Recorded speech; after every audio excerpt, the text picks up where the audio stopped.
वीर को spirit stone के साथ मौजूद देवता के बड़े से स्टैचू की तरफ जाते हुए देखकर उस स्पिरिट के गुस्से का पारा चढ़ जाता है और वो अपने बर्फ के भाले को वीर की तरफ फेंकते हुए उसे रोकने की कोशिश करने लगती है। लेकिन इन सब के बावजूद वीर ने अपनी स्पीड एक सेकंड के लिए भी कम नहीं की थी। अपने पैरों से अपनी कमाल की स्ट्रेंथ के इस्तेमाल के साथ साथ वीर अपनी बॉडी को भी हॉरिजॉन्टल रखते हुए आगे की तरफ भागता जा रहा था। जमीन पर ऑलमोस्ट लेटे हुए वीर बहुत ही अजीब सा पोज के साथ उस स्पिरिट के अटैक को डॉज करता जा रहा था और बहुत ही तेज स्पीड के साथ उस देवता के स्टैचू की तरफ बढ़ना कंटिन्यू करता रहा। इस तरफ वीर को देवता के स्टैचू की तरफ बढ़ता हुआ देखकर सभी म्यूटेंट एलियंस जोरों से गुर्राते हैं और नरक के किसी शैतान की तरह सभी वीर पर अटैक करना शुरू कर देते हैं। वहीं दूसरी तरफ सक्षम छाबरा अपने चेहरे पर कॉम्प्लिकेटेड एक्सप्रेशंस के साथ वीर को उन म्यूटेंट एलियंस के बीच में जाते हुए देखते हैं और उन्हें ऐसा महसूस होता है जैसे मानो कि वीर में वो अपना बीता हुआ कल देख रहे हों। 20 साल पहले जब वो यहाँ पर आए थे तब वो भी वीर के जितने ही बहादुर थे। उन दिनों और उस एज में जब इंसानों के लिए एक सेक्रेड ब्लड एलियन को मारना भी मुश्किल था, उस समय सक्षम छाबरा ने बस अपनी लगन, टैलेंट और अपनी फैमिली के स्पेशल प्रिविलेजेस का इस्तेमाल करके अपने सेक्रेड जीन पॉइंट्स की मैक्सिमम लेवल को पार किया था और टाइटन ग्रह से एक सेक्रेड ब्लड इवॉल्वर की तरह इवॉल्व होकर निकले थे। लेकिन मोराग ग्रह में एंटर होने के बाद जब वो अपने सपने बस पूरे ही करने वाले थे, तब उन्हें इस बात का एहसास हुआ कि वो कितनी बेकार सी जगह पर आकर फंस गए हैं। ना तो उनके पास कोई स्ट्रॉन्ग टीममेट्स थे और ना ही कोई available devil souls. In fact primary aliens को मारने की कोशिश करते समय भी उन्हें अपनी जान को जोखिम में डालना पड़ गया था। इसके अलावा साथ ही साथ हर समय उन्हें हर कीमत पर उस स्पिरिट शेल्टर और एलियंस के बड़े ग्रुप्स को अवॉइड भी करना पड़ता था।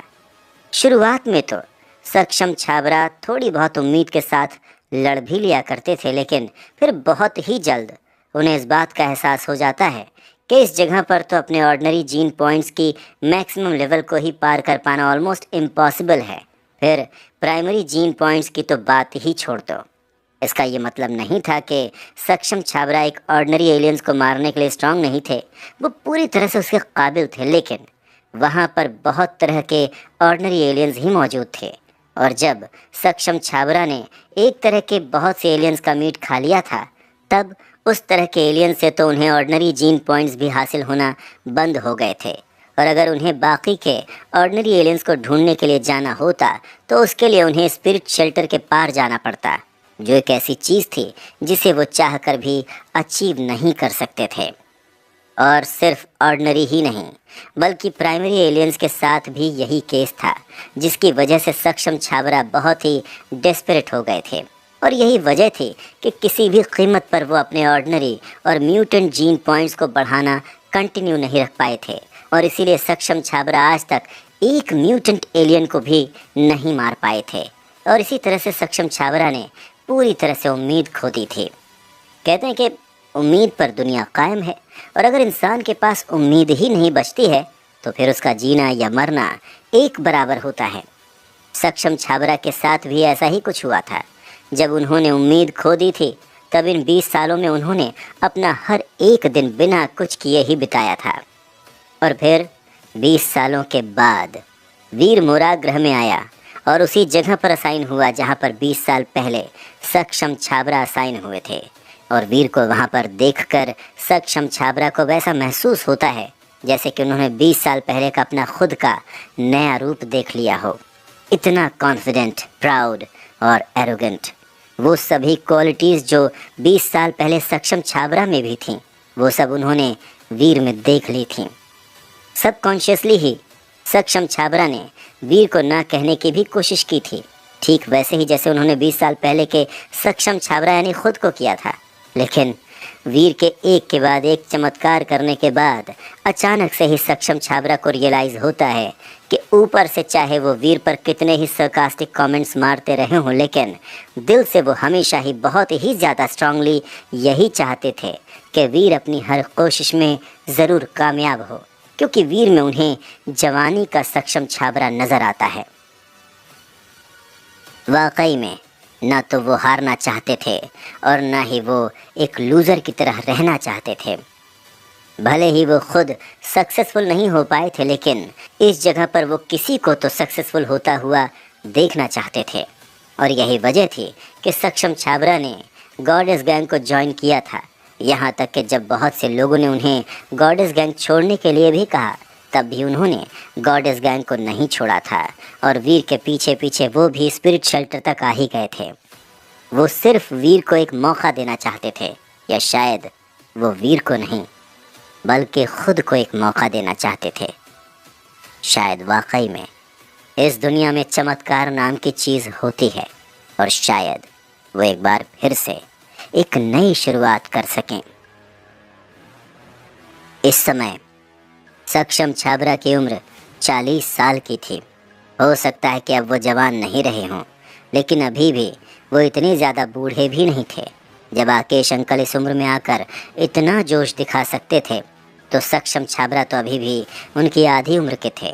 और यही वजह थी कि सक्षम छाबरा एक बार फिर से अपने पैरों पर खड़े होना चाहते थे। अपना पूरा दम लगाकर कुछ हासिल करने की चाहत और जोश को एक बार फिर से महसूस करना चाहते थे और एक बार फिर से अपने सपने को साकार करने की कोशिश करना चाहते थे। नहीं, मैं अभी तक बूढ़ा नहीं हुआ हूँ। खुद को मोटिवेट करते हुए सक्षम छाबरा मन ही मन खुद से कहते हैं और वीर की तरफ देखते हैं। वीर को म्यूटेंट एलियंस पर उस तरह से अटैक करता हुआ देखकर सक्षम छाबरा को ऐसा महसूस होता है कि एक बार फिर से वो उसी दौर में पहुंच गए थे जब उनके खून में जोश और उबाल था, जब उन्हें किसी का भी डर नहीं था, न मौत का, न ही किसी एलियन का और न ही मौत का। और ये वही मोमेंट था जब सक्षम छाबरा को डीपली ऐसा महसूस हो रहा था जैसे कि अभी तक उनका खून पानी नहीं हुआ है। उनके दिल में अभी भी जोश और हिम्मत बाकी है। अभी भी वो हर वो चीज़ अचीव कर सकते थे जो वो 20 साल पहले नहीं कर पाए थे। और यही वजह थी कि अभी भी वो एक मर्द की तरह माउंटेन्स की चोटी पर जाना चाहते थे। मरो, सब के सब मरो। अचानक से ही जोश में सक्षम छाबरा का खून खौल उठता है और अपनी ब्रॉड स्वॉर्ड को उठाकर वो अपनी तरफ आने वाले बर्फ के कवच वाले एलियन का सिर तुरंत ही धड़ से अलग कर देते हैं। मैं जानता था। सक्षम छाबरा को जोश में देखकर वीर के चेहरे पर भी एक बड़ी सी स्माइल आ जाती है। कहीं ना कहीं वीर को हमेशा से इस बात पर विश्वास था कि सक्षम छाबरा का जोश अभी तक ठंडा नहीं हुआ है और उन्हें बस एक पुश की ज़रूरत है। और आज सक्षम छाबरा को इतने जोश के साथ उन एलियन से लड़ता हुआ देखकर वीर को महसूस हो रहा था कि उसका विश्वास पूरी तरह से सही था। और फिर सक्षम छाबरा की जोश भरी गुर्राहट के साथ वीर भी म्यूटेंट एलियंस पर अटैक करना शुरू कर देता है। और फिर इसी तरह सक्षम छाबरा, वीर और आकेश अंकल के साथ साथ बहुत से लोग भी पूरे जोश के साथ उन म्यूटेंट और प्राइमरी एलियंस पर अटैक करते हुए उन्हें मारना शुरू कर देते हैं। और अब जब वीर और उसका ग्रुप पूरे जोश के साथ उन म्यूटेंट और प्राइमरी एलियंस के साथ लड़ रहे थे कि तभी अचानक से एक लाल और गोल्डन रंग की फायर बर्ड हॉल में अपने खूबसूरत पंख फैलाते हुए आ जाती है और अपने साथ साथ सभी की डेविल सोल्स में एक सुंदर सा ऑरा भी लेकर आती है। उस फायर बर्ड के हॉल में आते ही सभी लोगों को ऐसा महसूस होता है जैसे कि उन सभी के डेविल सोल्स की काबिलियत अच्छी खासी इम्प्रूव हो गई है, जिसकी वजह से उन सभी के लिए उन सारे एलियन से निपटना बहुत ज़्यादा आसान हो गया था। Devil soul aura? क्या ये एक secret blood devil soul aura है? हैरानी और शौक के मारे अपनी आंखें बड़ी करते हुए रचित झा म्यूटेंट एलियन के बीच में मौजूद वीर को देखते हुए उससे पूछता है। अनफॉर्चुनेटली वीर के पास इस समय उसके सवाल का जवाब देने का वक्त नहीं था। अपने आसपास देखते हुए वो म्यूटेंट एलियंस और एरिस्टोक्रेट स्पिरिट को तीखी नज़रों से देखता है। लग रहा था कि हॉल के अंदर मौजूद हर एक ऑब्जेक्ट और हर एक लिविंग एलियन की तस्वीर वीर के दिमाग में जैसे छप सी गई थी। अपनी ब्रेन पावर का इस्तेमाल करते हुए वीर जल्दी से हर सिंगल पॉसिबिलिटी कैलकुलेट कर रहा था। खुद को फेरी क्वीन के रूप में बदलने की वजह से वीर की आई साइट काफ़ी ज़्यादा शार्प हो गई थी, जिसकी वजह से उसे अपने दुश्मनों की स्पीड स्लो लगना शुरू हो चुकी थी। और इसी वजह से वीर को सोचने के लिए अच्छा खासा समय भी मिल गया था। वीर एक कदम उठाता है और उसकी पूरी की पूरी बॉडी जेड में बदल जाती है। अगर इस समय कोई उसके आर्मर के अंडर मौजूद उसकी बॉडी को देख पाता तो वो ज़रूर इस बात को अप्रिशिएट करता कि आर्मर के अंडर वीर की बॉडी इस समय देखने में कितनी ज़्यादा डेलिकेट और गॉर्जियस नज़र आ रही थी। और फिर जब वीर एक स्नो वुल्फ को छूता हुआ निकलता है तब उस स्नो वुल्फ के कंधे पर करीब 1 फुट लंबा कट आ जाता है और फिर अगले ही पल उस 1 फुट लंबे कट में से खून निकलना शुरू हो जाता है। लेकिन जेड के जैसी दिखने वाली वीर की हथेली पर उस खून का रंग तक नहीं चढ़ता है। और ये तो वीर की परफॉर्मेंस की बस शुरुआत थी। अभी तो वीर की पूरी पिक्चर बाकी थी। दर्जनों म्यूटेंट एलियंस और एरिस्टोक्रेट स्पिरिट के अटैक के अंडर वीर को देखकर ऐसा कहीं से भी नहीं लग रहा था कि वो इस समय किसी भी तरह की जल्दबाजी में है। इनफैक्ट वीर तो इस समय इतना ज़्यादा शांत था कि ऐसा लग रहा था जैसा मानो उसे कोई भी चीज़ अफेक्ट ही नहीं कर रही हो। लेकिन अगर कोई इंसान बहुत ही करीब से वीर के मूव्स को ऑब्जर्व करे तब उसे रियलाइज़ होगा कि वीर के हर एक मूव में एक बहुत ही स्ट्रॉन्ग सेंस ऑफ पर्पस है।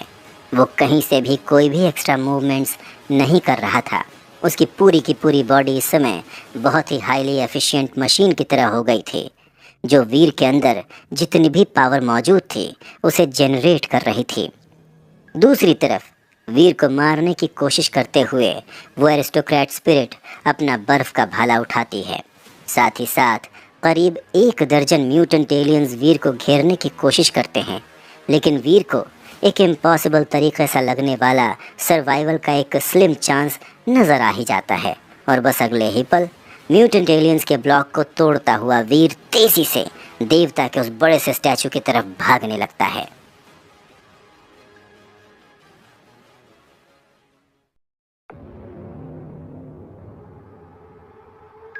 इस पॉइंट पर जहां वीर तेजी से उस देवता के बड़े से स्टैचू की तरफ बढ़ रहा था, वहीं दूसरी तरफ आकेश अंकल और बाकी सब वीर को देखकर इतने ज़्यादा शॉक थे कि शॉक के मारे उन सब की बोलती बंद हो चुकी थी। उनके लिए तो ये विश्वास करना भी मुश्किल हो गया था कि वीर अभी भी एक इंसान ही है। वहाँ पर करीब 1 दर्जन म्यूटेंट एलियंस मौजूद थे, लेकिन वो सारे के सारे मिलकर भी वीर के कदमों को रोकने में नाकामयाब साबित हो चुके थे। वो एरिस्टोक्रेट स्पिरिट भी काफ़ी ज़्यादा हैरान और गुस्सा दोनों ही थे।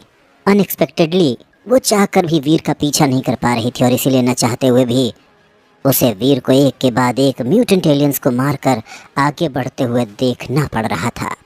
और बस देखते ही देखते कुछ ही सेकंड्स में वीर फाइनली म्यूटेंट एलियंस का ब्लॉकेज तोड़ देता है और उस देवता के बड़े से स्टैचू के कंधे पर जाकर खड़ा हो जाता है। जबकि वो एरिस्टोक्रेट स्पिरिट चाहकर भी वीर का पीछा करते हुए उसे पकड़ नहीं पाई थी। और यही वजह थी कि इस समय वो वीर को अपनी आंखों में बिना किसी एक्सप्रेशंस के देख रहे थे। वहीं दूसरी तरफ सभी की नज़रों के सामने वीर उस स्टैचू के कंधे पर खड़ा होकर फाइनली उस देवता के माथे से वो स्पिरिट स्टोन बाहर निकाल लेता है। ये सब इतना कुछ जल्दी हुआ था कि एरिस्टोक्रेट स्पिरिट और वीर के गैंग मेंबर्स को रिएक्ट करने का समय ही नहीं मिला। और जब तक उन्हें सब कुछ समझ आया तब तक वीर ऑलरेडी उस देवता के माथे से स्पिरिट स्टोन को निकाल चुका था। इस तरफ जब वीर के हाथ में स्पिरिट स्टोन आता है तब अचानक से ही वीर को अपने हाथ की हथेली में एक अजीब सी फोर्स महसूस होती है, जिसकी वजह से वो स्पिरिट स्टोन तुरंत ही रोशन हो जाता है। और फिर आइस एरिस्टोक्रेट स्नो चार्मर आपको अपनी पूरी वफादारी और निष्ठा देती है और आपका सर्वेंट होने की उम्मीद करती है। अगले ही पल वो एलिगेंट से दिखने वाली फीमेल स्पिरिट अचानक से अपना सर झुकाती है और वीर के सामने झुक जाती है। उस स्पिरिट को अपने सामने झुका हुआ देखकर वीर उस देवता के स्टैचू के माथे से निकाला हुआ स्पिरिट स्टोन उस स्पिरिट के सिर के ऊपर लगा देता है। वीर के ऐसा करते ही अचानक से ही वो स्टोन और ज़्यादा ब्राइट हो जाता है, जिसकी चकाचौंध कर देने वाली रोशनी ने ऑलमोस्ट हर किसी की आंखों को चौंधिया दिया था। और जब वो रोशनी वहाँ से गायब होती है तब सब देखते हैं कि वो स्टोन और वो स्नो चार्मर दोनों ही वहाँ से जा चुके थे। स्पिरिट ने वफादारी की कसम खाई है। वहाँ मौजूद सभी लोग शौक और हैरानी से अपनी आंखें खोले सब कुछ अपनी आंखों के सामने होता हुआ देख रहे थे। बहुत देर के बाद उन सभी को रियलाइज़ होता है कि वहाँ पर हुआ क्या, और जैसे ही उन सभी को ये रियलाइज़ होता है वो सभी हैरान और शॉक हो जाते हैं। केवल भगवान ही जानते थे कि एक स्पिरिट से सपोर्ट और वफादारी की कसम खिलवाना कितना ज़्यादा मुश्किल होता है। ये एक ऐसी चीज़ है जिसे वायलेंस के द्वारा हासिल नहीं किया जा सकता था। ये सब कुछ सिर्फ और सिर्फ लक पर ही डिपेंड करता है। इस तरफ जब वीर अपनी पावर स्क्रीन के थ्रू अपने मन में देखता है और उसे एक स्पिरिट स्टोन जो देखने में बहुत सारे मिस्टीरियस पैटर्न्स के साथ एक बर्फ़ के टुकड़े जैसा अपने मन में तैरता हुआ नज़र आता है, और उस स्पिरिट स्टोन के बीचों बीच में दो अजीब शब्द स्नो चामा इम्प्रिंटेड थे। भले ही वीर को वो भाषा समझ में नहीं आ रही थी, लेकिन फिर भी किसी तरह से वीर को पता था कि उन शब्दों का क्या मतलब है। एक गहरी सांस लेने के बाद वीर उस स्पिरिट को बुलाता है और अचानक से ही वीर के मन में से वो स्टोन उड़ता हुआ बाहर आता है और एक लड़की के फिगर में बदल जाता है। स्नो चामा, इन सभी म्यूटेंट एलियंस को मार गिराओ। वीर मन ही मन सोचता है, और वीर के इतना सोचते ही स्नो चामा अपना बर्फ़ का भाला उठाती है और उन म्यूटेंट एलियंस की तरफ बढ़ने लगती है।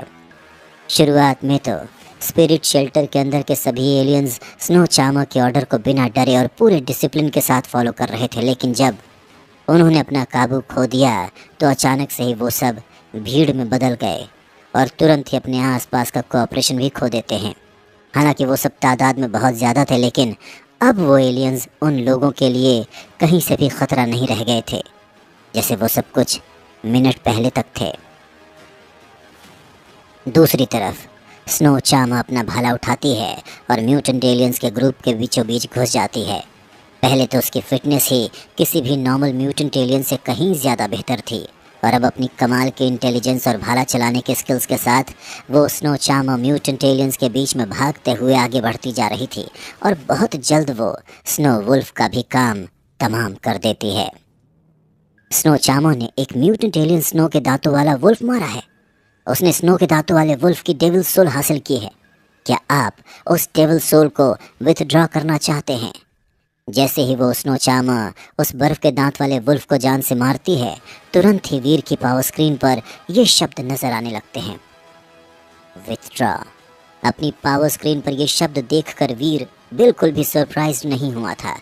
मुराग्रह पर आने से पहले ही वीर ने डॉक्टर खुराना और पोलर नाइट से स्पिरिट को कैसे इस्तेमाल करते हैं इसकी सारी इन्फॉर्मेशन ले ली थी, और बाकी लोगों के एक्सपीरियंस के अकॉर्डिंग जब भी एक इंसान को स्पिरिट की वफादारी हासिल होती है, तब फिर चाहे वो स्पिरिट किसी भी समय या कहीं पर भी किसी भी एलियन को मारती है, तो उस एलियन से हासिल हुई डेविल सोल वो इंसान कभी भी उस स्पिरिट से विथड्रॉ कर सकता है।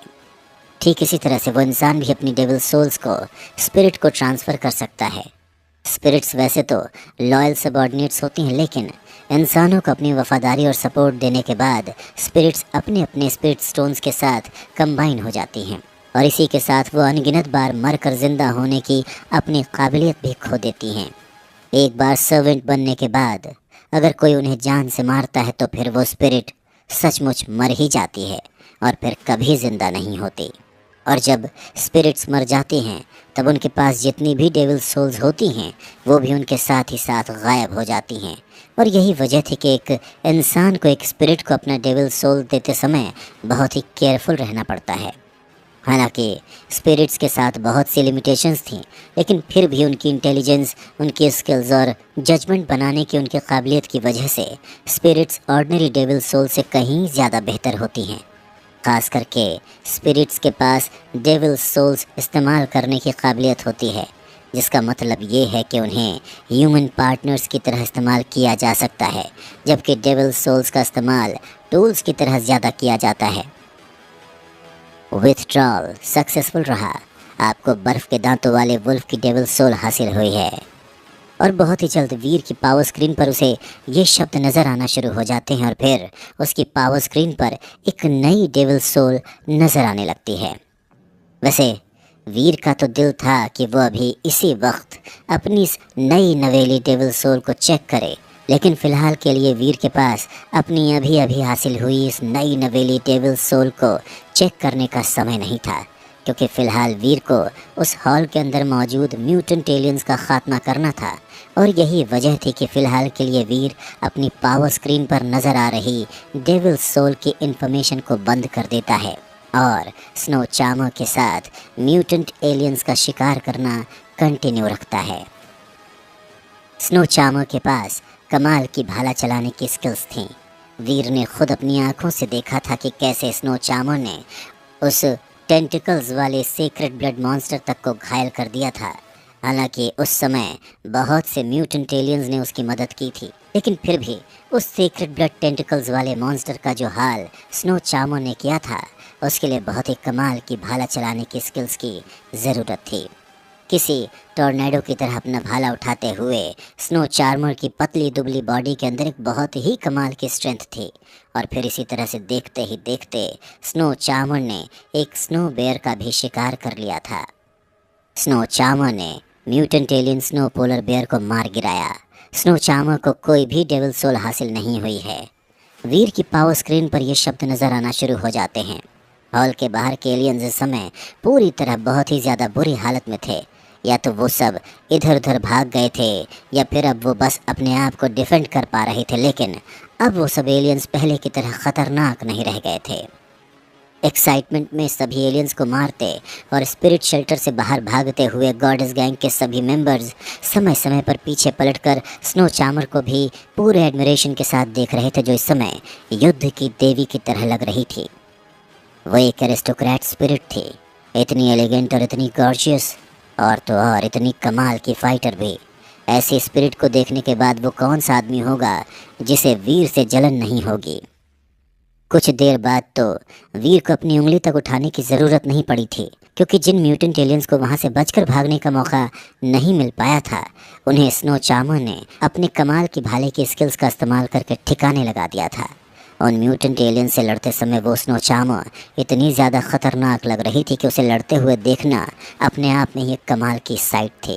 और रही बात वीर की, तो उसकी खुशी का तो इस समय ठिकाना ही नहीं था।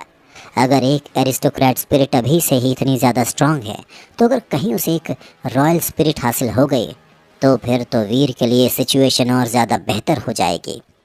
क्योंकि एक रॉयल स्पिरिट की क्वालिटीज़ एक सीक्रेट ब्लड एलियन से मिलती जुलती है, इसीलिए वीर को इस बात का भी डाउट था कि यहाँ मोराग ग्रह में कहीं ना कहीं एक और तरह की भी स्पिरिट होगी जिसकी क्वालिटीज़ सुपर एलियन से मिलती जुलती होगी।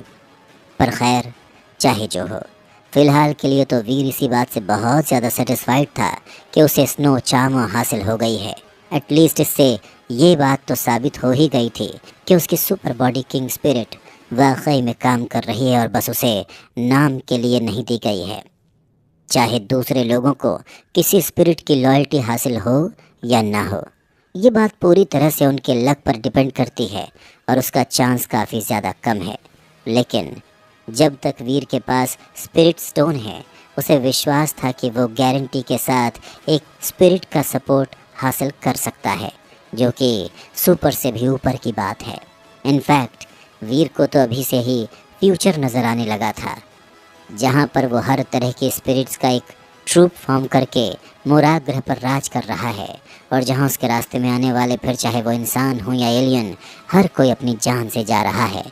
कोई भी उसे कभी भी चैलेंज करने की हिम्मत नहीं कर पाएगा। टाइटन ग्रह पर वीर के साथ शुरुआत में जो कुछ भी हुआ था, उसे वो यहाँ मोराग ग्रह में नहीं होने देगा। और यही वजह थी कि शुरुआत में ही वीर ने यहाँ पर अपनी एक पहचान बना ली थी।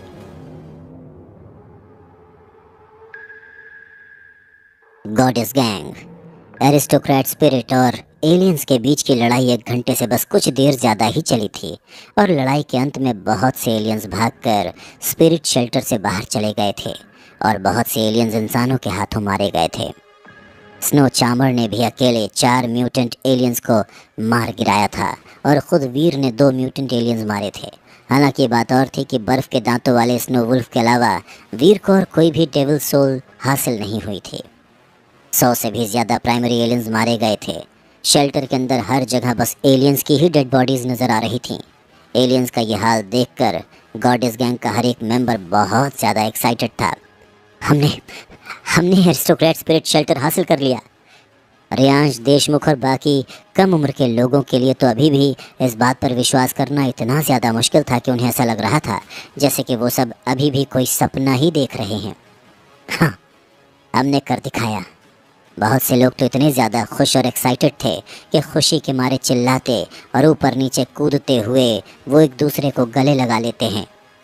सच पूछो तो जो लोग वीर को फॉलो करते हुए यहाँ स्पिरिट शेल्टर में आए थे उन सब ने तो ऑलमोस्ट मरने से पहले की अपनी आखिरी इच्छा तक सोच ली थी, और जब वो लोग यहाँ पर ट्रैप हो गए थे तब तो वो सब ऑलमोस्ट डेस्परेट ही हो गए थे और उन्हें ऐसा लगने लग गया था कि अब तो उन सभी की मौत तय है। लेकिन किसे पता था कि उनकी कहानी की एंडिंग इस तरह की इतनी कमाल की होगी कि अंत में वो स्पिरिट शेल्टर को ही हासिल कर लेंगे।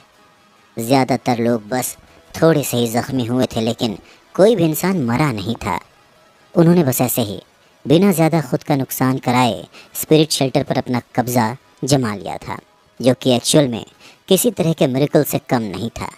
और जिस इंसान ने इस चमत्कार को कर दिखाया था बिना किसी शक के वो लड़का वीर था, जिसने दर्जनों म्यूटेंट एलियंस और एक स्पिरिट के ब्लॉकेज को तोड़ते हुए स्पिरिट स्टोन को हासिल कर लिया था।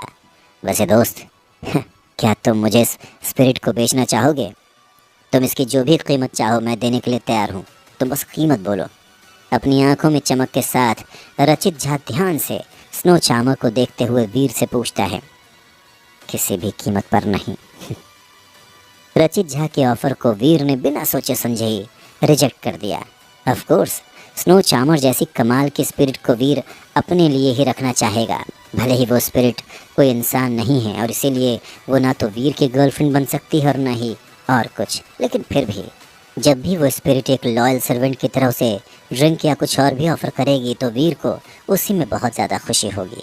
इसके अलावा इस पॉइंट पर स्नो चामर वीर के लिए बहुत ज़्यादा मददगार साबित होगी, और यही वजह थी कि वीर अपनी स्पिरिट को किसी भी कीमत पर जाने नहीं देना चाहता था।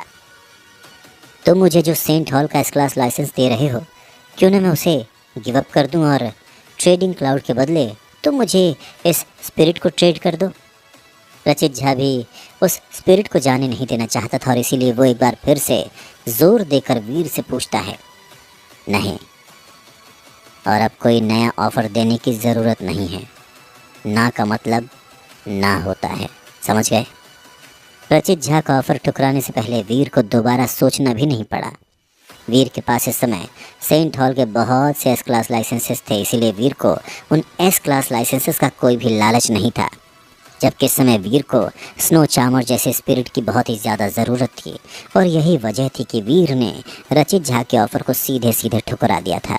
और वीर को अपना ऑफ़र रिजेक्ट करता हुआ देखकर रचित झा का चेहरा उतर गया था। दूसरी तरफ सक्षम छाबरा के हाथ में मौजूद उनकी ब्रॉड स्वॉर्ड तलवार से अभी भी एलियंस का खून टपक रहा था। अपने चेहरे पर कॉम्प्लेक्स एक्सप्रेशंस के साथ वीर को देखते हुए सक्षम छाबरा खुद इस बात के लिए श्योर नहीं थे कि इस समय वो एग्जैक्टली क्या महसूस कर रहे हैं। खुशी, जोश, आत्मविश्वास, सेटिस्फैक्शन और न जाने कितने सारे इमोशंस वो इस समय एक साथ महसूस कर रहे थे।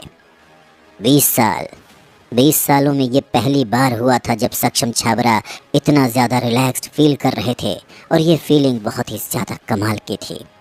इधर माही की आंखें भी इस समय स्नो चामर पर टिकी हुई थीं। सच पूछो तो कहीं ना कहीं उसे वीर से बहुत ज़्यादा जलन हो रही थी। आफ्टर ऑल, हमेशा की तरह वीर की किस्मत इस बार भी इतनी कमाल की जो निकली थी। माही को याद है कि टाइटन ग्रह पर भी भले ही वीर की शुरुआत कैसी भी रही हो, लेकिन बाद में उसकी किस्मत और उसकी मेहनत, इन दोनों ही की वजह से वीर आज शूरवीर बना था। और यहाँ मोराग ग्रह पर भी तो ये पहला स्पिरिट शेल्टर था जो वीर और गॉडेस गैंग ने हासिल किया था, और पहली ही बार में वीर को एक एरिस्टोक्रेट स्पिरिट की लॉयल्टी हासिल हो गई थी। अब ऐसे में जाहिर है कि चाहे माही वीर की तरफ कितनी ही ज़्यादा लॉयल क्यों ना हो, लेकिन कहीं ना कहीं उसे वीर से जलन तो होगी ही। पता नहीं ऐसी क्या ख़ास बात है इस इंसान में, पर कुछ तो बहुत ख़ास है जो हर बार ये कि इम्पॉसिबल काम को पॉसिबल कर देता है, वहाँ टाइटन ग्रह पर भी और अब यहाँ मोराग ग्रह पर भी।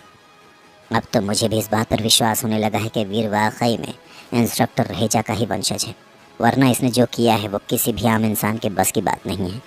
लेकिन ऐसा कैसे हो सकता है? इंस्ट्रक्टर रहेजा ने ना तो कभी शादी की थी और ना ही उनके कोई बच्चे हुए थे। बच्चे होना तो छोड़ो, उन्होंने तो किसी को अडॉप्ट तक नहीं किया था। फिर वीर उनका वंशज किस तरह से हो सकता है? ये कौन सी पहेली है जो इतनी ज्यादा उलझी हुई है? ये कैसा राज है जो खुलने का नाम ही नहीं ले रहा है? वीर को ध्यान से देखते हुए माही मन ही मन सोचती है, लेकिन चाहकर भी इस समय माही के पास अपने किसी भी सवाल का कोई जवाब नहीं था। हालांकि ये बात और थी कि माही ये नहीं जानती थी कि वो अकेली नहीं है जो इन सवालों का जवाब ढूंढ रही है। वीर भी एक लंबे समय से इन सवालों के जवाब की तलाश में है, लेकिन जिसे माही के पास अभी तक इन सवालों के जवाब नहीं है, वैसे ही अभी तक वीर को भी अपने किसी भी सवाल का जवाब नहीं मिला है।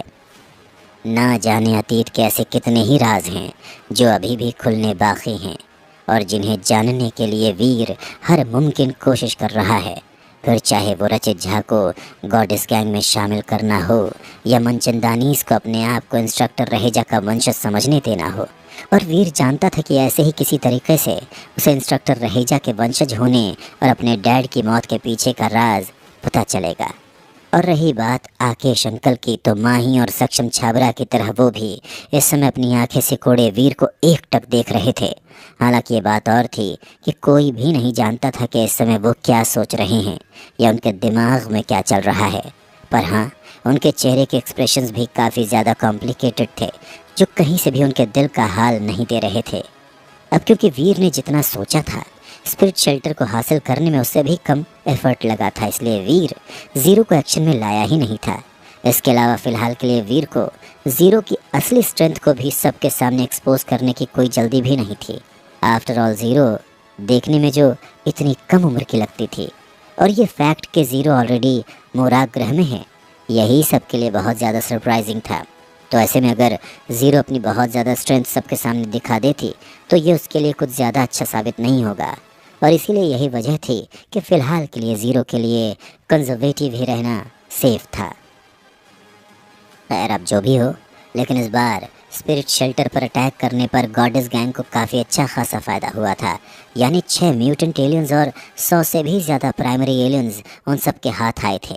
लेकिन वीर इनमें से कुछ भी किसी को भी नहीं बेचना चाहता था, बल्कि उसने ये सारा कुछ उन लोगों में बांटना सही समझा जो वीर पर भरोसा करके उसके पीछे पीछे चले आए थे।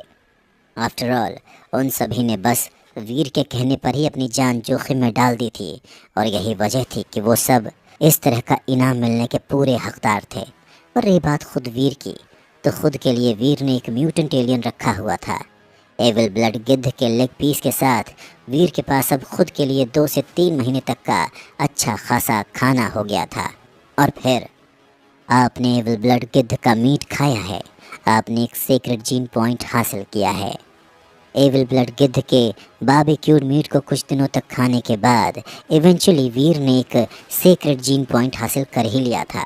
लेकिन सीक्रेट जीन पॉइंट हासिल करने का ये प्रोसेस इतना ज़्यादा स्लो था कि वीर ने बाकी का सारे एविल ब्लड गिद्ध का मीट आर्च एंगल को दे दिया था, क्योंकि धीरे धीरे एक ही चीज़ खाते खाते वीर का भी मन अब ऊब चुका था।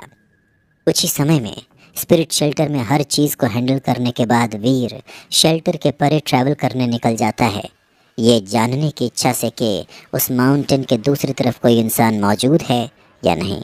हालांकि ये बात और थी कि कई सारे माउंटेन्स को चढ़ने के बाद और मीलों तक चलने के बाद वीर को सिवाय ग्लेशियर्स और स्नो फील्ड के कुछ और नज़र ही नहीं आया।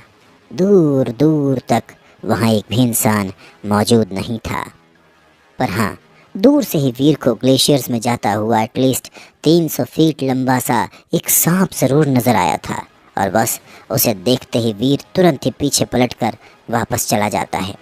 हालांकि वापस जाते समय रास्ते में ही वीर को बहुत से एलियंस नजर आते हैं, लेकिन अपनी करंट स्ट्रेंथ के साथ वीर उन एलियंस या किसी भी अजीब सी जगह के आसपास जाने की हिम्मत भी नहीं करता, क्योंकि अगर कहीं वीर का सामना किसी स्ट्रॉन्ग सीक्रेट ब्लड एलियन से हो जाता है, तब वीर खुद भी इतना कॉन्फिडेंट नहीं था कि वो उस लड़ाई को जीत भी पाएगा या नहीं।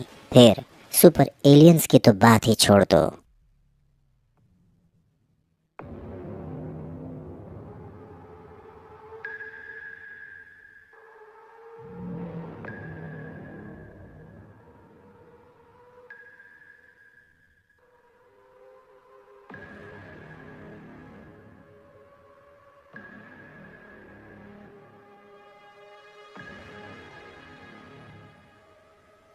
अरे तुमने सुना क्या? वीर और गॉडेस गैंग के बाकी सब मेंबर्स ने मिलकर एरिस्टोक्रेट स्पिरिट शेल्टर हासिल कर लिया। क्या क्या कह रहे हो? क्या ये वाकई में सच है? अरे ऑफ कोर्स ये सब सच है। एक इंसान ऑलरेडी वहां पर जा चुका है और उसी इंसान ने बताया था कि गॉडेस गैंग के लोगों ने ऑलरेडी वहां पर रहना शुरू कर दिया है और गेट पर गॉडेस गैंग नाम भी लिख दिया है। Damn it! अरे वो बस 20 ही लोग तो थे और बस 20 लोगों ने मिलकर पूरे के पूरे एरिस्टोक्रेट शेल्टर पर अपना कब्जा जमा लिया। ये जरूर ही कोई फेक खबर होगी। वो लोग इसे अचीव कर भी कैसे सकते हैं पता नहीं, लेकिन इतना ज़रूर पता है कि अब ऐसे बहुत से लोग होंगे जिन्हें मरते दम तक पछतावा रहने वाला है। अब क्या मतलब तुम्हारा? कैसा पछतावा? अरे पहले गॉडेस गैंग में कितने सारे मेंबर्स हुआ करते थे और अंत में जब वीर ने कहा कि वो सब स्पिरिट शेल्टर को हासिल करने जा रहे हैं तो ज़्यादातर लोगों ने क्विट कर दिया। अब जब वीर और गॉडेस गैंग ने स्पिरिट शेल्टर को हासिल कर लिया है और तो और स्पिरिट की लॉयल्टी भी हासिल कर ली है, तो इस समय गॉडेस गैंग के हर करंट मेंबर के पास अपना खुद का एक कमरा होगा और वो सब के सब वहाँ पर सारी ज़िंदगी फ्री में रह सकेंगे। और इसके अलावा उन सबको एलियंस के मीट के भी बहुत बड़े बड़े हिस्से दिए गए हैं।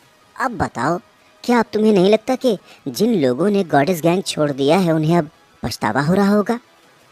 हाँ यार, ये तो है, पछतावा तो हो रहा होगा और बुरा भी लग रहा होगा, लेकिन वीर को तो अभी भी लोगों को रिक्रूट करने की ज़रूरत पड़ेगी। आफ्टर ऑल गॉडेस गैंग में इस समय कुल 20 ही लोग तो मौजूद हैं, इसलिए उन लोगों के लिए पूरे के पूरे शेल्टर को बस अपने लिए रख पाना बहुत मुश्किल हो जाएगा। वो लोग डेफिनेटली और बंदे रिक्रूट करेंगे ही करेंगे। नहीं, ऐसा नहीं होगा। याद नहीं है स्पिरिट शेल्टर की तरफ जाने से पहले वीर ने क्या कहा था? जो लोग ऑलरेडी गॉडेस गैंग को छोड़कर जा चुके हैं उन्हें वो दोबारा गॉडेस गैंग में शामिल नहीं करेगा, फिर चाहे वो कोई भी हो और वो किसी भी इंसान की सिफारिश लेकर क्यों ना आया हो। वीर किसी की भी बात नहीं सुनेगा, यहाँ तक कि माही और आकेश अंकल की भी नहीं। हाँ, ये तो उसने कहा था। लेकिन तुम्हें नहीं लगता कि जिस तरह से ये चीज़ें कर रहा है उससे तो बहुत से लोग ऑफेंड हो जाएंगे? अरे वीर को किसी को भी ऑफेंड करने का क्या डर होगा? उसे तो डरने की ज़रूरत भी नहीं है। आफ्टर ऑल स्टार ग्रुप के सभी लोग उसकी इतनी ज़्यादा रिस्पेक्ट करते हैं और सपोर्ट करते हैं। और वैसे भी सच पूछो तो वीर जैसे इंसान को किसी के भी सपोर्ट की ज़रूरत नहीं है, वो अकेला ही अपने लिए काफ़ी है। उसने कहा था कि वो स्पिरिट शेल्टर को हासिल कर लेगा और उसने हासिल कर लिया। अब ऐसे बैकग्राउंड और काबिलियत के साथ उसे किसी से भी डरने की क्या ज़रूरत? मैं शर्त लगा के कह सकता हूँ कि जिन भी लोगों ने इस समय गॉडेस गैंग को छोड़ा था वो सब के सब इस समय बहुत ज़्यादा पछता रहे होंगे। अब अगर वो लोग गॉडेस गैंग को वापस से ज्वाइन भी करना चाहेंगे तो पहले तो वीर इसके लिए मानेगा ही नहीं, और चलो अब अगर एक वक्त के लिए मान भी ले कि वीर मान गया, तब उन्हें उसे एक अच्छी खासी प्रोटेक्शन फ़ी भी देनी होगी। और अगर उन्हें उस शेल्टर में कमरा चाहिए होगा तो उसके लिए तो उन्हें अच्छा खासा रेंट पे करना होगा। तो इन शॉर्ट वो सारी चीज़ें जो वो सब फ्री में एंजॉय कर सकते थे उन सभी के लिए अब उसकी कीमत चुकानी पड़ेगी, और वो भी बहुत ज़्यादा। किसी ने क्या सच ही कहा है कि फ्यूचर को कोई भी प्रिडिक्ट नहीं कर सकता, लेकिन एक बात तो माननी पड़ेगी, एरिस्टोक्रेट शेल्टर पर अटैक करना था तो बहुत ही ज़्यादा रिस्की। जिन लोगों ने गॉडेस गैंग छोड़ दिया था, अगर उन लोगों के पॉइंट ऑफ व्यू से सोचें तो उस समय उन्होंने वही किया जो उन्हें सही लगा था, है ना? किस तरह से कोई रिस्क था? वीर और बाकी के जो लोग उस स्पिरिट शेल्टर को हासिल करने के लिए गए थे, क्या उनके लिए कोई रिस्क नहीं था? हाँ, क्यों? तुम्हें क्या लगता है कि वीर कोई सुपरमैन स्पाइडरमैन है क्या? इंसान ही तो है ना वो भी। वो अपने साथ बस 20 लोगों को ही स्पिरिट शेल्टर लेकर गया था और उनमें से कोई भी मरा नहीं। ज़्यादा से ज़्यादा उन सभी को बस छोटी मोटी चोटें आई होंगी, और क्या। जब वीर ने उन लोगों को कुछ नहीं होने दिया तो तुम्हें क्या लगता है कि वो इन लोगों को कुछ होने देता? किस तरह का रिस्क था वहाँ पे? वैसे एक बात तो माननी पड़ेगी, ये वीर है तो बहुत ही ज़्यादा जीनियस, लेकिन आखिर इसने ये किया तो किया कैसे? एक फ्रेश इवॉल्वर जो बस कुछ महीने पहले ही यहाँ मोराग्रह पर आया है, उसने इतनी ज़्यादा आसानी से बस 20 लोगों के साथ ही एरिस्टोक्रेट शेल्टर को हासिल कर लिया। ये तो बहुत ही ज़्यादा कमाल की बात है। और नहीं तो क्या, कमाल तो वो है ही। अगर वो इतना ज़्यादा कमाल का नहीं होता तो फिर आकेश अंकल जैसा इंसान उसके हर एक ऑर्डर को क्यों मानता? ये कोई आम इंसान नहीं है, इसमें कुछ तो ख़ास बात है।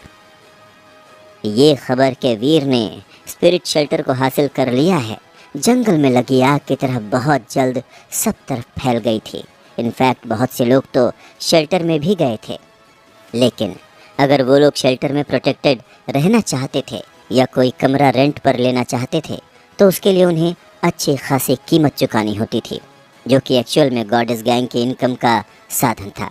जाहिर सी बात थी कि ज़्यादातर पैसे वीर की जेब में ही जाते थे। नहीं तो अगर ऐसा नहीं होता तो वीर इस शेल्टर को हासिल करने में इंटरेस्टेड ही नहीं होता।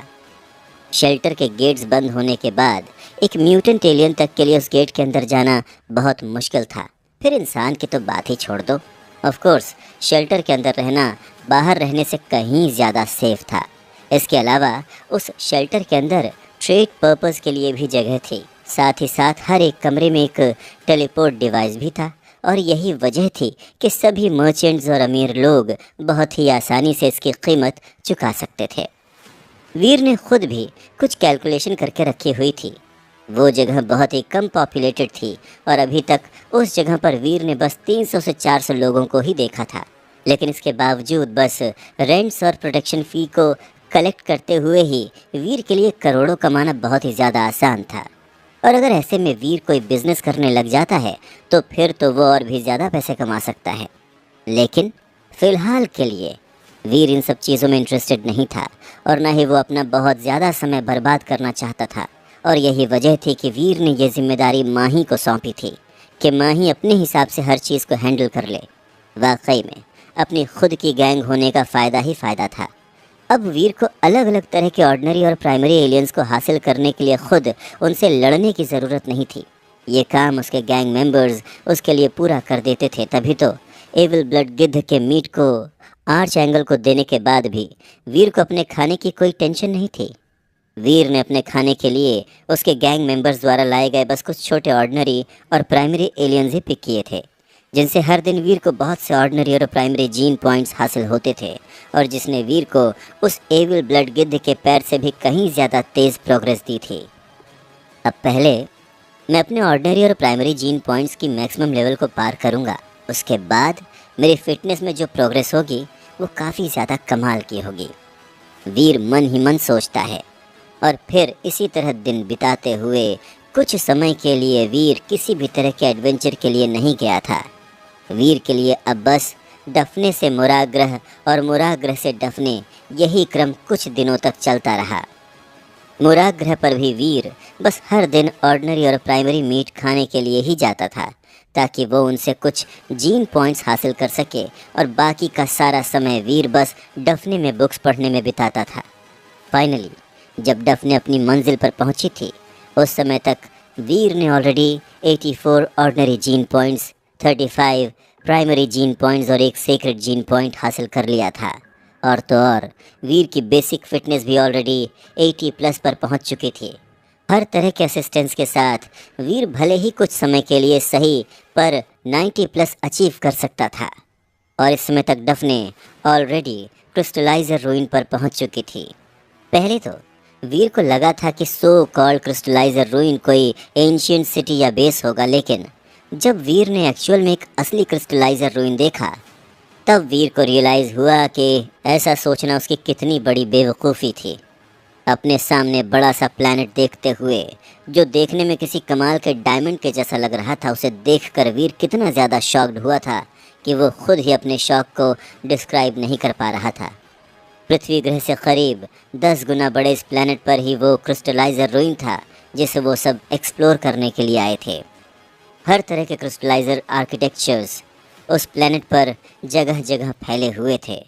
इंसानों के आर्किटेक्ट से कहीं ज़्यादा अलग रंगीन क्रिस्टलाइजर आर्किटेक्चर एक दूसरे से कनेक्टेड थे, जिन्होंने ऑलमोस्ट पूरे प्लैनेट को कवर करके रखा था। उन्हें केवल एक नज़र देखकर ही इंसान सरप्राइज्ड हुए बगैर रह नहीं पाता है। अभी वीर क्रिस्टलाइजर रूइन के ग्लैमर और ग्रैंडियर को देखकर सरप्राइज्ड हो ही रहा था कि तभी अचानक से वीर को अपने चेस्ट में से एक हीट सी आती हुई महसूस होती है। शॉक्ड फील करता हुआ वीर जल्दी से अपना हाथ अपने कपड़ों के अंदर डालता है और अपना 9 लाइफ कैट का पेंडेंट पकड़ता है। और तभी अचानक से वीर को रियलाइज़ होता है जैसे कि वीर ने अपना 9 लाइफ कैट पेंडेंट नहीं बल्कि कोई उबलता हुआ अंडा पकड़ लिया हो।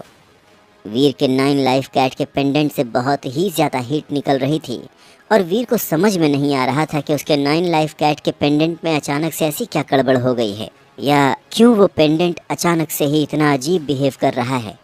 लेकिन एक बात तो वीर बिना किसी शक के कह सकता था कि उसके 9 लाइफ कैट पेंडेंट में से चेंजेस 100% क्रिस्टलाइजर रूइन से रिलेटेड थे, क्योंकि जितना वीर क्रिस्टलाइजर रूइन के करीब पहुंच रहा था उतना ही ज़्यादा वीर का वो पेंडेंट और ज़्यादा से ज़्यादा गर्म होता जा रहा था। लेकिन चाहकर भी वीर को 9 लाइफ कैट और क्रिस्टलाइजर रूइन के बीच का कनेक्शन समझ में नहीं आ रहा था। और जब तक वीर उस प्लेनेट के एटमॉस्फेयर के अंदर एंटर हुआ तब तक उसका पेंडेंट ऑलमोस्ट जलना शुरू हो चुका था।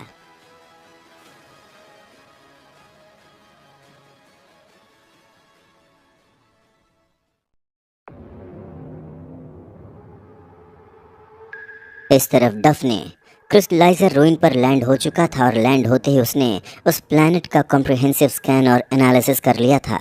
बाकी के क्रिस्टलाइजर रूइंस के जैसा ही उस क्रिस्टलाइजर रूइन में भी ह्यूमन इक्विपमेंट के थ्रू केवल उस प्लैनेट का बस सरफेस ही स्कैन किया जा सकता था। क्रिस्टलाइजर आर्किटेक्चर्स के इनर स्पेस से लोग अभी भी अनजान थे।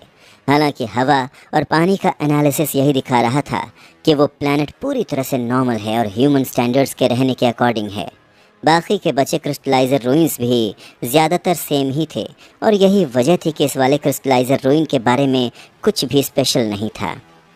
कुछ प्रिपरेशन करने के बाद expert panel, war machine department, explosion department और मरीन्स सभी अपने अपने इक्विपमेंट्स उठाते हैं और अपने एक्सप्लोरेशन की शुरुआत करते हुए डफने स्पेसशिप को छोड़कर उससे बाहर निकल जाते हैं। जब उनका काम शुरू हुआ था तब एक बार फिर से सभी का मुराग या दूसरे प्लैनेट्स पर जाना बैन हो गया था। अब क्योंकि कुक हाउस को फील्ड में जाने की ज़रूरत नहीं होती है, इसीलिए वीर हर दिन काफ़ी ज़्यादा बोर फील करता था। लेकिन क्योंकि उस डफने स्पेसशिप के बहुत से लोग ऑलरेडी प्लैनेट पर लैंड हो चुके थे, इसीलिए वीर और रूही काफ़ी ज़्यादा बार एक दूसरे से सीक्रेटली मिल पाते थे। एकांश बत्रा भी एक्सपर्ट पैनल के साथ फील्ड पर गए थे और यही वजह थी कि डफने में रहने की जिम्मेदारी रूही की थी। हालांकि ये बात और थी कि सिवाय एकांश बत्रा और एक्सपर्ट पैनल की रिपोर्ट को रिसीव करने के रूही के पास और कोई काम नहीं था। कितना बड़ा प्लैनेट है और हमारे पास बस इतने ही लोग हैं। अगर हम एक के बाद एक आर्किटेक्चर को देखते रहते हैं तो ये सारा काम ख़त्म करने में हमें कितना समय लग जाएगा। मुझे नहीं लगता कि इसे हम 100 साल में भी ख़त्म कर पाएंगे। रूही के ऑफिस में फील्ड रिकॉर्डिंग्स देखते हुए वीर इस समय काफ़ी ज़्यादा अपसेट फील कर रहा था। उसे डर था कि अगर ये सारी ज़िंदगी ऐसे ही चलता रहा तो शायद उसे अपनी पूरी सर्विस भर यहीं पर ही रहना होगा। तुम पागल हो गया? भला कौन इतना बड़ा पागल होगा कि एक के बाद एक आर्किटेक्चर डिस्कवर करेगा? इस तरह से तो हमारे पास जितने लोग हैं उस हिसाब से तो बस 1% काम ख़त्म करने में ही करीब 500 से 1000 साल लग जाएंगे। वीर की बात सुनकर मुस्कुराते हुए रूही उससे कहती है और कुछ टाइम के लिए पॉज लेती है। क्रिस्टलाइजर्स के पास अलग अलग तरह की रैंक्स होती हैं और उनका हर आर्किटेक्चर एक सर्टेन रूल फॉलो करता है। अगर हमें एक एंट्रेंस मिल जाता है तब हम उनके ख़जाने को एक्सेस कर सकते हैं। अगर हम कुछ ढूंढ रहे हैं तो वो हैं उनके क्रिस्टल्स। कुछ पलों का पॉज लेने के बाद रूही वीर को बताना कंटिन्यू रखती है। ये तो सुनने में काफ़ी ज़्यादा आसान लग रहा है। रूही की बातों पर गौर करता हुआ वीर उससे कहता है और वीर की बात सुनकर रूही एक गहरी सांस लेती है। नहीं वीर, ये जितना ज़्यादा आसान लग रहा है उतना आसान है नहीं, क्योंकि डिवाइस आर्किटेक्चर्स के इंटरनल स्ट्रक्चर को स्कैन नहीं कर सकता है। इसलिए हम चाहें न चाहें लेकिन सही एंट्रेंस ढूंढने के लिए हमें क्रिस्टलाइजर सिविलाइजेशन में स्पेशलाइज्ड एक्सपर्ट्स पर ही डिपेंड रहना पड़ेगा। वीर की बात सुनकर रूही कुछ सीरियस आवाज़ में वीर से कहती है और रूही की बात को सुनकर वीर अपना सर हिलाता है। तो क्या हम उसे ब्लास्ट नहीं कर सकते? रूही की बात सुनकर वीर उससे पूछता है। नहीं, हम ऐसा नहीं कर सकते, क्योंकि उनके आर्किटेक्चर्स के क्रिस्टल मटेरियल बहुत ज़्यादा यूनिक हैं।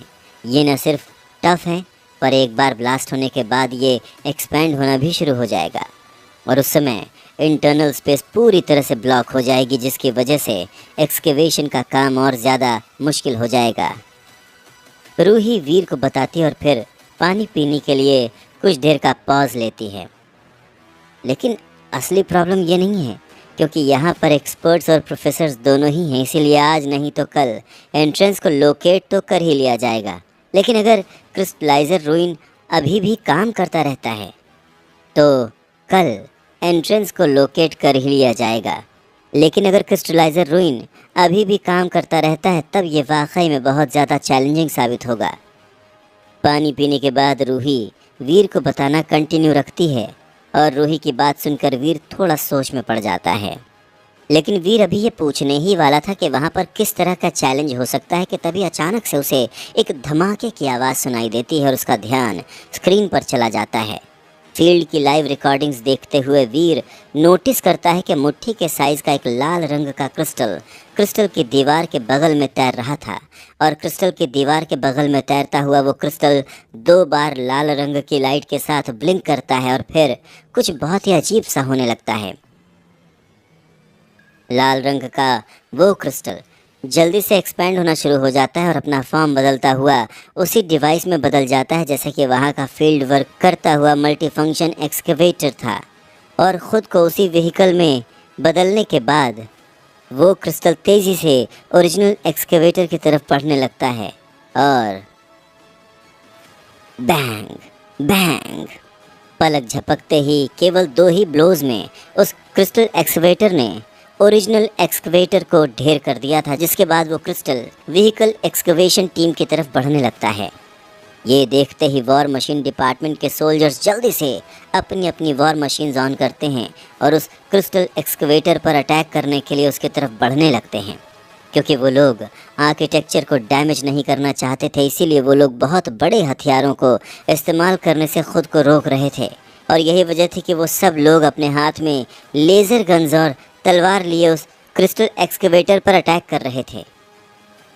लकीली लाल रंग के उस क्रिस्टल ने बस मल्टीफंक्शन एक्सकेवेटर की ही नकल उतारी थी और यही वजह थी कि वो जल्द ही टुकड़ों टुकड़ों में बदलकर लाल रंग के लिक्विड में बदलने के बाद वहां से भाप बनकर उड़ गया था। लगता है हमारी किस्मत ही ख़राब है। ये क्रिस्टलाइजर रूइंस अभी भी ऑपरेट कर रहा है। मुझे डर है कि ये टास्क इतनी आसानी से कंप्लीट नहीं होगा। अपने चेहरे पर सैड सी स्माइल के साथ रूही वीर से कहती है, पर यह है क्या? स्क्रीन पर अभी अभी देखे गए नज़ारे से वीर इतना ज़्यादा शॉक था कि शॉक के मारे उसकी आंखें और मुंह खुला रह गया था और उसे समझ में नहीं आ रहा था कि वो रिएक्ट कैसे करे। ये क्रिस्टलाइजर का डिफेंस क्रिस्टल है। पृथ्वी ग्रह की कंसर्न्ड अथॉरिटीज़ इसे एक सिम्युलेटिंग क्रिस्टल बुलाते हैं। एक बार अगर ये किसी को स्कैन करता है तब ये किसी भी चीज़ की नकल कर सकता है, यहाँ तक कि मैकेनिक्स और एलियंस तक की भी। लेकिन उसका टेक्सचर फिर भी सेम लाल रंग के क्रिस्टल की ही तरह रहेगा, इसीलिए वो सिमुलेशन पूरा नहीं हो पाता है। रूही वीर को समझाती है और रूही की बात समझते हुए वीर अपना सर हिलाता है। क्या कमाल की सिविलाइजेशन है। रूही से क्रिस्टलाइजर सिविलाइजेशन के बारे में जानने के बाद वीर उनकी सिविलाइजेशन को कॉम्प्लीमेंट करता है। हाँ, बहुत कमाल की भी है और बहुत ख़तरनाक भी। वहाँ पर बहुत सी जानलेवा क्रिस्टलाइजर टेक्नोलॉजीज़ थीं जिसके बारे में हमें कोई आइडिया भी नहीं है। रूही अभी बोल ही रही थी कि तभी हमें मिल गया, हमें एंट्रेंस मिल गया। अचानक से ही वीर और रूही को लाइव रिकॉर्डिंग पर एक सरप्राइजिंग आवाज़ सुनाई देती है और रूही की बात बीच में ही पॉज हो जाती है। वीर और रूही जल्दी से उस फुटेज को देखते हैं और उन्हें नज़र आता है कि एकांश बत्रा और बहुत से प्रोफेसर्स एक एक्सकेवेटेड आर्किटेक्चर के सामने खड़े हुए थे और बहुत ही ज़्यादा सरप्राइज के साथ अंदर देख रहे थे। लगता है सब कुछ स्मूथली ही चल रहा है। आई जस्ट होप कि हम जल्द से जल्द उस ट्रेजर को लोकेट कर लें। एकांत बत्रा और बाकी प्रोफेसर्स की बात सुनकर रूही थोड़ा रिलैक्स्ड फील करने लगती है। लेकिन फिर अगले ही पल में अचानक से ही उन लोगों की स्क्रीन में नज़र आने वाली होलोग्राफिक इमेज गायब हो जाती है, जिसे देखकर रूही काफ़ी ज़्यादा घबरा जाती है। रूही जल्दी से ब्लूटूथ कॉम लिंक का इस्तेमाल करके एकांत बत्रा और बाकी सबको कांटेक्ट करने की कोशिश करती है, लेकिन उसे कहीं से भी कोई जवाब नहीं मिलता है। कुछ गड़बड़ है, कुछ तो बहुत ज़्यादा गड़बड़ है। अचानक से ही रूही के चेहरे का रंग उड़ जाता है और वो जल्दी से स्पेसशिप के सभी ऑफिसर्स को बुलाती है। कम्युनिकेशंस टीम फील्ड पर मौजूद लोगों को कांटेक्ट करने की कोशिश तो करती है, लेकिन वो सब के सब ऐसे पूरी तरह से आउट ऑफ टच हो गए थे जैसे कि वो सब ख़त्म हो चुके हों। वैसे भी डफने में बहुत ज़्यादा लोग मौजूद नहीं थे, इसीलिए कुक हाउस तक को भी ले लिया गया था। मेडिकल टीम, रिपेयर टीम और कुक हाउस तक को मिलाकर इस समय डफने में 40 से भी कम लोग थे। कोई भी कम्युनिकेशंस अवेलेबल नहीं थी और लोगों को राडार के थ्रू सरफेस पर छूटे हुए कुछ इक्विपमेंट्स नज़र आ रहे थे। सभी इंसान जैसे गायब से हो गए थे और अंदर कुछ भी नज़र नहीं आ रहा था। कैप्टन, क्या हमें वापस जाकर रीइंफोर्समेंट बुलानी चाहिए? एक ऑफिसर थोड़ा हिचकिचाता हुआ रूही से पूछता है, जो इस समय ऑलरेडी काफ़ी ज़्यादा टेंस थी। नहीं, पहले हमें ये पता लगाना चाहिए कि यहाँ पर हो क्या रहा है। अपनी आईब्रोज सिकोड़ते हुए रूही उस ऑफिसर से कहती है। क्रिस्टलाइजर सिविलाइजेशन में से बहुत से टॉप एक्सपर्ट्स और स्कॉलर्स इस समय फील्ड में थे। अगर वो लोग ऐसे ही बिना किसी वजह के ही गायब हो गए तो ये जाने बिना कि वहाँ पर चल क्या रहा है, अगर रूही वापस लौट जाती है तो फिर उसे बहुत ही बुरा सेक्शन रिसीव होगा। ये भी हो सकता है कि उसे मिलिट्री कोर्ट तक में भेज दिया जाए। इसके अलावा एकांश बत्रा समेत बहुत से ऑफिसर्स और सोल्जर्स भी इस समय एक प्लैनेट में थे और यही वजह थी कि एक बार ये जाने बगैर कि यहाँ पर आखिर चल क्या रहा है, रूही वापस नहीं आती है। लेकिन प्रॉब्लम ये थी कि वॉर मशीन में रुकने वाले वो बहुत से लोग ज़्यादातर बस नॉन कॉम्पिटेंट्स थे, जिसमें शिप ऑपरेशन, मेडिसिन और कुकीज़ के इंचार्ज भी शामिल थे। वहाँ पर बहुत ही कम लोग थे जिन्हें इस समय डिप्लॉय किया जा सकता था।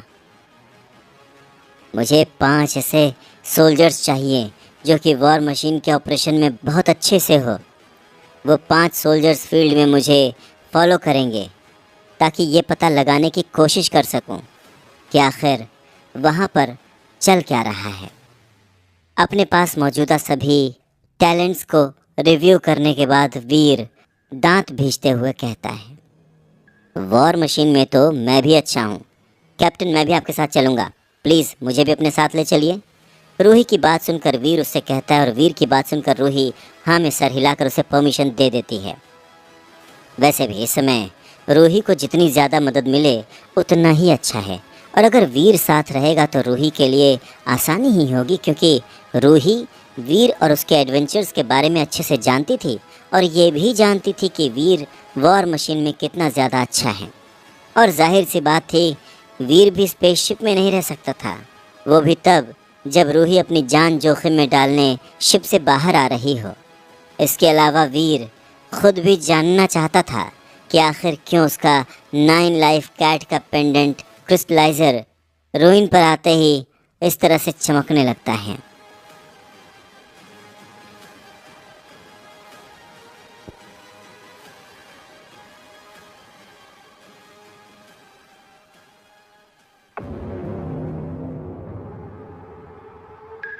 कैप्टन, मैं आपको वहाँ पर अकेले नहीं जाने दे सकता। आप गार्ड्स को भी अपने साथ लेकर जाइए। गार्ड्स का लीडर सत्या आज़ाद अपनी जगह पर खड़े होकर शिप से बाहर जा रही रूही को सल्यूट करते हुए उससे कहता है। वो सभी गार्ड्स कॉम्पिटेंट्स थे जो इस समय डफने में रह गए थे। कैप्टन, मुझे उस टीम को लीड करने दीजिए।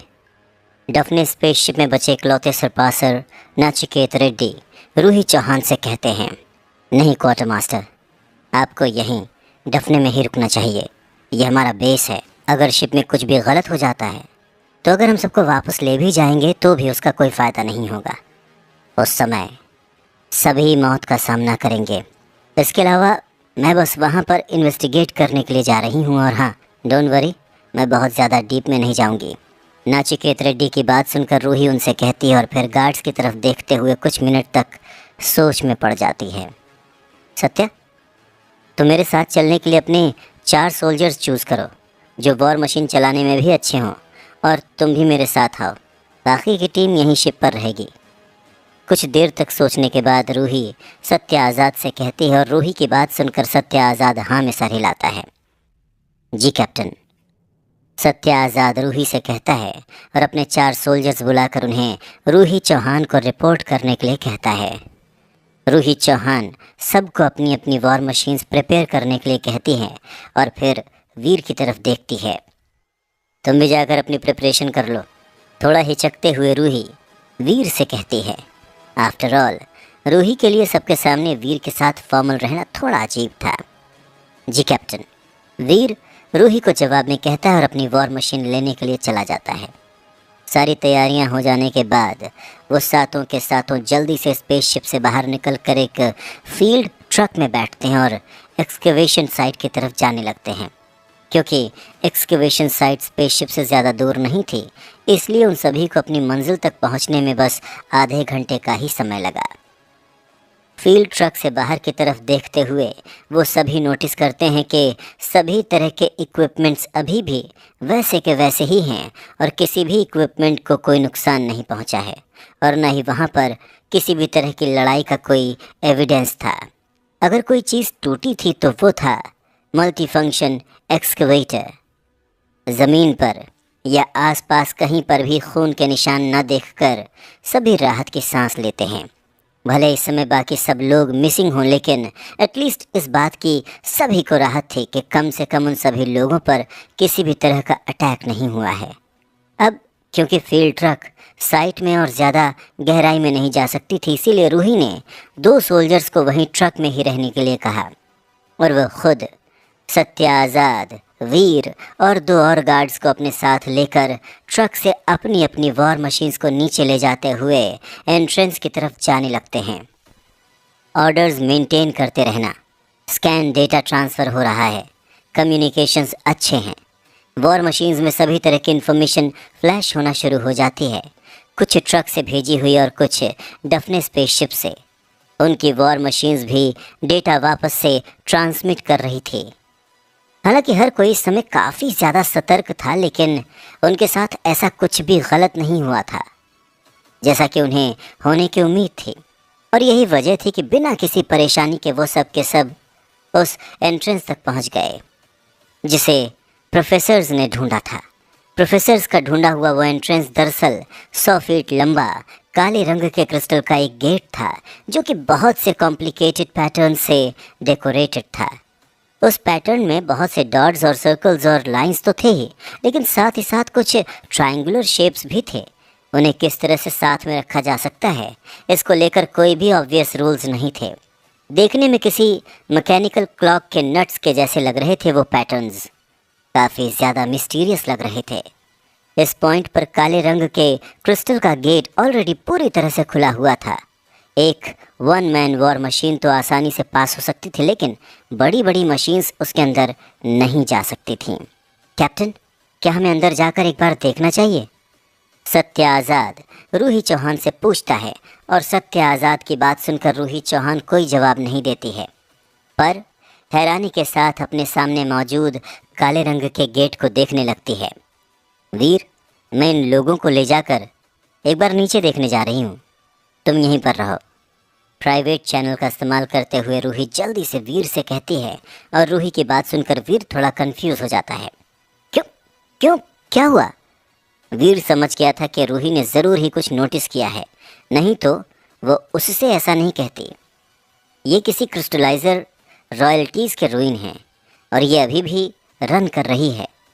नीचे की सिचुएशन बहुत ही ज़्यादा ख़तरनाक है, क्योंकि तुम्हें क्रिस्टलाइजर्स के बारे में कुछ भी पता नहीं है, इसीलिए हो सकता है कि तुम कुछ डेंजरस ट्रैप्स को ट्रिगर कर दो, इसलिए तुम बस यहीं पर रहना, रूही वीर से कहती है। और रूही की बात सुनकर वीर सोच में पड़ जाता है।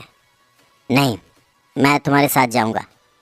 रूही की बातों पर गौर करते हुए वीर उससे कहता है और वीर की बात सुनकर रूही एक गहरी सांस लेते हुए अपनी आंखें बंद कर लेती है। ये एक ऑर्डर है वीर। वीर की बात सुनकर रूही काफ़ी ज़्यादा सीरियसली उससे कहती है, तुम्हारा ऑर्डर मेरे ऊपर वैलिड नहीं है। वीर बहुत ही सॉफ्टली रूही से कहता है और वीर की बात सुनकर रूही उससे कुछ और कहने के लिए जा ही रही थी कि तभी अचानक से उसे चिल्लाने की आवाज़ें सुनाई देने लगती हैं। फील्ड ट्रक से चिल्लाने की आवाज़ें सुनकर सब के सब जल्दी से उस फील्ड ट्रक की तरफ देखना शुरू कर देते हैं और उन्हें नज़र आता है कि ट्रक में मौजूद दोनों सोल्जर्स तेज़ी से अपने अपने वॉर मशीन्स की तरफ बढ़ते हुए फील्ड ट्रक से बाहर भाग रहे थे। क्या हो गया? क्या हुआ है? प्लीज़ रिपोर्ट करो, प्लीज़ रिपोर्ट करो। ब्लूटूथ कॉम लिंक के जरिए सत्या आज़ाद अपने सोल्जर्स से पूछते हुए ये जानने की कोशिश करता है कि आखिर वहाँ पर हुआ क्या है, लेकिन दूसरी तरफ से उसे बस करंट का शोर ही सुनाई देता है। वीर जल्दी से अपना ब्लूटूथ कॉम लिंक चेक करता है और उसे रियलाइज़ होता है कि उसकी वॉर मशीन ने दफने तक के अपने सारे के सारे कम्युनिकेशंस खो दिए थे। सिस्टम पूरी तरह से डाउन हो चुका था। ऑर्डर को ऐसे ही मेंटेन रखो, हम जाकर चेक करते हैं। वीर और बाकी सबकी तरह रूही भी नोटिस करती है कि कम्युनिकेशन पूरी तरह से ठप पड़ गए हैं और फिर वो बाकी टीम से कहती है। टीम जल्दी से उन दोनों सोल्जर्स की वॉर मशीन्स को अप्रोच करती है, लेकिन इससे पहले कि वीर या कोई और उन लोगों से पूछ पाता कि वहाँ पर क्या हुआ है, जवाब उन सभी को ऑलरेडी पता चल गया था। उन दोनों सोल्जर्स के पीछे बहुत से मुट्ठी के साइज़ के क्रिस्टल अपने लाल रंग के लाइट बल्ब्स के साथ हवा में तैर रहे थे। एक नज़र में ही किसी के लिए भी ये बताना पॉसिबल नहीं था कि वहाँ पर टोटल कितने क्रिस्टल मौजूद थे, लेकिन एक बात तो तय थी कि वो कम से कम सैकड़ों या हज़ारों क्रिस्टल्स तो होंगे ही। सिम्युलेटिंग क्रिस्टल, लेकिन ये इतने सारे कैसे? अपने सामने इतने सारे सिम्युलेटिंग क्रिस्टल्स को देखकर हर एक इंसान इस समय इतना ज़्यादा शॉक्ड था कि शॉक के मारे सभी की आंखें और मुंह खुले रह गए थे। अब उन्हें समझ में आया कि क्यों अचानक से उन दोनों सोल्जर्स ने इस तरह से भागना शुरू कर दिया था। आफ्टर ऑल वो दोनों सोल्जर्स तो क्या, किसी ने भी अगर अपने सामने इतने सारे सिम्युलेटिंग क्रिस्टल्स को देखा होता तो वो भी वही करता जो उन दोनों सोल्जर्स ने किया था। वीर ने पहले ही ये विटनेस किया था कि एक सिम्युलेटिंग क्रिस्टल कितना ज़्यादा पावरफुल होता है, और जब तक वो किसी भी चीज़ को स्कैन करता है वो खुद को एग्जैक्ट उसी चीज़ में बदल लेता है। तो ऐसे में अगर ये हज़ारों सैकड़ों सिम्युलेटिंग क्रिस्टल्स वॉर मशीन्स या फील्ड ट्रक्स को स्कैन करते हैं तो उन व्हीकल्स का सामना करते हुए वो सब के सब तुरंत ही मारे जाएंगे। इसके अलावा और भी बहुत से सिम्युलेटिंग क्रिस्टल्स अपनी तादाद बढ़ाते हुए उनकी तरफ बढ़ते चले आ रहे थे। किसी के लिए भी ये बता पाना पॉसिबल नहीं था कि इस समय वहाँ पर टोटल कितने सिम्युलेटिंग क्रिस्टल्स होंगे। पीछे हटो, रूइन के अंदर चलो सब। फाइनली रूही चौहान को समझ में आ गया था कि एक्सपर्ट पैनल के सभी लोग अचानक से कहाँ चले गए हैं, और यही वजह थी कि सिचुएशन को देखते हुए रूही को भी उन्हीं का ऑप्शन रिप से करीबी सिम्युलेटिंग क्रिस्टल्स ने ऑलरेडी उन दोनों सोल्जर्स का पीछा करना शुरू कर दिया था। लाल रंग के फ्लैश के साथ वो क्रिस्टल्स किसी कैमरा की तरह उनकी वॉर मशीन्स पर फ्लैश करते हैं और पलक झपकते ही उसी स्टाइल के लाल रंग की क्रिस्टल वॉर मशीन में बदल जाते हैं। फिर जल्दी से लैंड करते हुए और उन दोनों सोल्जर्स का पीछा करते हुए और ज़्यादा से ज़्यादा सिम्युलेटिंग क्रिस्टल वॉर मशीन्स का रूप लेकर बाकी के सिम्युलेटिंग क्रिस्टल के साथ मिलकर उन सोल्जर्स का पीछा करने लगते हैं। अपने दोनों साथियों को बचाने के लिए सत्या आज़ाद चाहकर भी अपने लेज़र गन्स निकाल कर उनसे उन लाल रंग की क्रिस्टल वॉर मशीन्स पर अटैक किए बिना रह नहीं पाते हैं। नहीं रुको, रूही चौहान चिल्लाई, लेकिन रूही के लिए सत्या आज़ाद को रोकने में बहुत ज़्यादा देर हो चुकी थी। सत्या आज़ाद के शॉट ने लाल रंग के क्रिस्टल की वॉर मशीन में एक बड़ा सा छेद कर दिया था, लेकिन उसके तुरंत बाद ही सभी लाल रंग के क्रिस्टल की वॉर मशीन्स अपनी अपनी लेज़र गन्स निकालकर सत्या आज़ाद और बाकी सब के डायरेक्शन की तरफ अटैक करना शुरू कर देती हैं, और फिर बूम बूम क्रिस्टल्स के सबसे ज़्यादा करीब उन दोनों सोल्जर्स की वॉर मशीन्स तुरंत ही एक्सप्लोड होकर चलते हुए लोहे के टुकड़े में बदल जाती हैं, जबकि लाल रंग की क्रिस्टल की वॉर मशीन्स अभी भी उनकी तरफ शूट कर रही थीं। जल्दी से रूइन के अंदर चलो। काले रंग के क्रिस्टल के गेट के अंदर जाने के लिए वीर अपनी वॉर मशीन ऑपरेट करते हुए सबसे कहता है, और वीर की बात सुनकर रूही भी उसकी बात से एग्री करती है। रूइन के अंदर चलो, जल्दी सब रूइन के अंदर चलो। वीर को फॉलो करते हुए रूही चौहान बहुत ही साफ आवाज़ में सबको ऑर्डर देती है। सत्या आज़ाद, जिसकी आंखें इस समय गुस्से से लाल हो गई थीं, वो भी अपने दांत भींचते हुए अपने बाकी के दोनों सोल्जर्स को रूइन के अंदर जाने का ऑर्डर देता है और ख़ुद उन सभी को कवर करते हुए सबसे आखिरी में अंदर जाने का डिसीजन लेता है। और फिर बम! रूही चौहान और वीर बस अभी काले रंग के क्रिस्टल के उस गेट के अंदर घुसे ही थे कि तभी अचानक से उन्हें एक तेज़ आवाज़ सुनाई देती है। जिसे सुनकर उनके कदम अपनी अपनी जगह पर वहीं के वहीं रुक जाते हैं। वीर, रूही और बाकी के दोनों सोल्जर्स तुरंत ही पीछे पलट कर देखते हैं। हालांकि ये बात और थी कि पीछे पलट कर देखने के बाद जो नज़ारा उन लोगों की आंखों के सामने उन्हें नज़र आता है, उसे देखकर शौक के मारे उन सभी की आंखें खुली रह जाती हैं। वीर, रूही और बाकी दोनों सोल्जर्स देखते हैं कि सत्य आज़ाद की वॉर मशीन ऑलरेडी एक्सप्लोड हो गई है और वो तेज़ आवाज़ जो उन सभी को सुनाई दी थी वो उसी एक्सप्लोजन की थी।